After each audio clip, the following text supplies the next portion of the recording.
Bismillahirrahmanirrahim. Assalamualaikum warahmatullahi wabarakatuh. Perkenalkan, nama saya Faradin Firda Anjani dari Prodi PAI kelas 2D. Nah, di sini saya akan mempresentasikan tugas kuliah, yakni media pembelajaran, dengan dosen pengampu Dr. Ahmad Ihwanul Mutakin, MPD. Di sini saya akan menjelaskan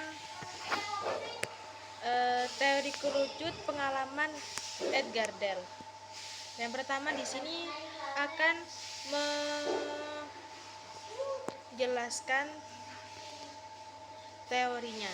Di dalam teori kerucut pengalaman Edgar Dell yang dikembangkan pada tahun 1996, arah kerucut semakin ke atas berarti semakin abstrak.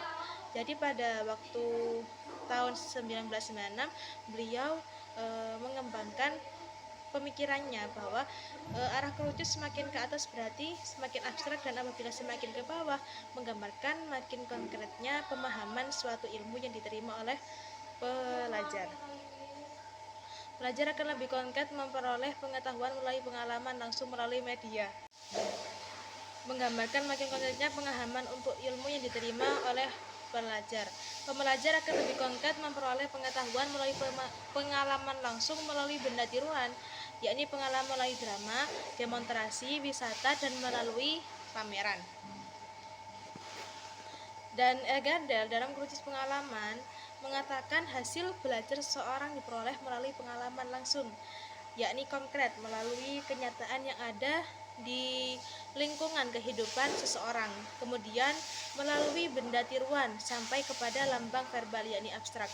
Semakin ke atas, puncak kerucut semakin abstrak. Media penyampaian pesan itu, proses belajar dan interaksi mengajar tidak harus dari pengalaman langsung, tetapi dimulai dengan jenis pengalaman yang paling sesuai dengan kebutuhan dan kemampuan kelompok pembelajar yang dihadapi dengan mempertimbangkan situasi belajar tersebut. Pengalaman langsung akan memberikan informasi dan gagasan yang terkandung dalam pengalaman tersebut, dikarenakan melibatkan indera penglihatan seperti mata, pendengaran seperti telinga, perasaan, penciuman, dan peraba. Selanjutnya, kerucut pengalaman Edgar Dell menggambarkan bahwa makin ke bawah makin besar tingkat pengalaman yang diperoleh, yang akan menjadikan semakin besar pula tingkat pemahaman dan penguasaan akan sebuah pengetahuan. Poin-poin utama dari rincian kerucut pengalaman Edgar Dell, yakni di situ ada suatu gambar, yakni kerucut pengalaman. Yang pertama itu kegiatan membaca, tingkat pemahaman yakni dari membaca itu 10%, mendengar 20%, dan melihat gambar 30%. Pada tingkatan ini merupakan pengalaman penggambaran realitas secara langsung sebagai pengalaman yang ditemui pertama kali. Pembelajar masih bersifat sebagai partisipan sehingga tingkat pemahamannya akan paling sedikit dibandingkan dengan cara pembelajaran lainnya, yakni di dalam kerucut pengalaman Edgar Dell ini bahwasanya 10% itu diperoleh dari membaca, 20%-nya dari mendengar, dan 30% dari suatu media, yakni melihat suatu gambar. Yang kedua itu berdiskusi, yang 50%-nya berdiskusi, dan presentasinya 70%. Pada tingkatan ini pembelajar sudah diberikan suatu bentuk permasalahan yang menstimulasi mereka untuk aktif berpikir. Sifat pembelajar masih partisipan karena mereka belum diberikan permasalahan yang konkret. Jadi 50%-nya itu didapat dari seseorang pembelajar itu berdiskusi dengan satu sama lain, dan yang 70% itu diperoleh dari presentasi dari suatu kelompok lain atau pemikiran satu pemikiran yang lain. Dan yang terakhir ini bermain peran, bersimulasi, dan melakukan hal yang nyata, yakni 90%-nya didapat oleh bermain peran atau bersimulasi dan melakukan sesuatu hal yang nyata. Pada tingkat terakhir ini, pembelajar sudah bertindak sebagai pengamat yang turun langsung dan berperan aktif dalam sebuah permasalahan, sehingga tingkat pemahaman yang diperoleh adalah tingkat yang paling besar.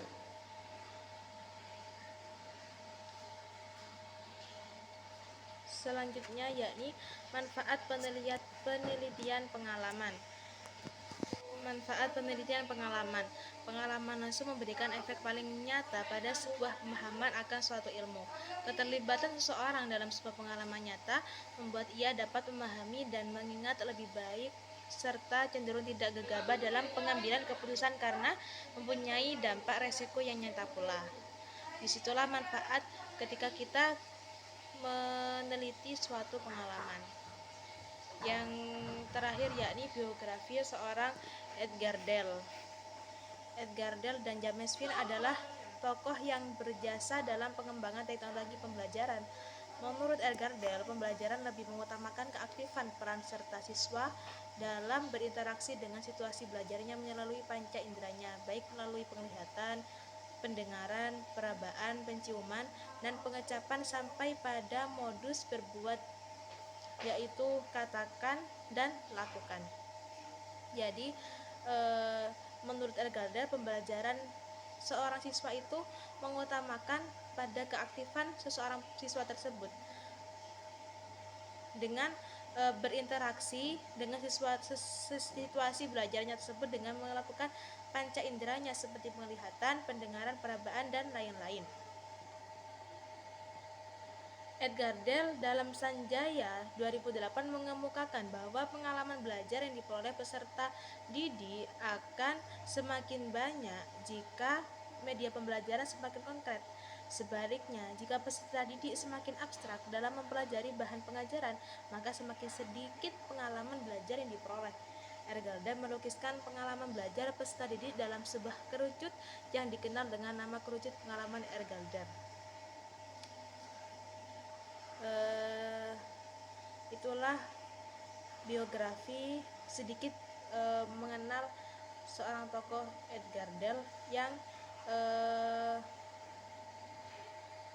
yang melukiskan sebuah pengalaman belajar peserta didik dengan melalui sebuah kerucut. Dan terima kasih, sampai jumpa lagi. Kurang lebihnya mohon maaf. Wassalamualaikum warahmatullahi wabarakatuh.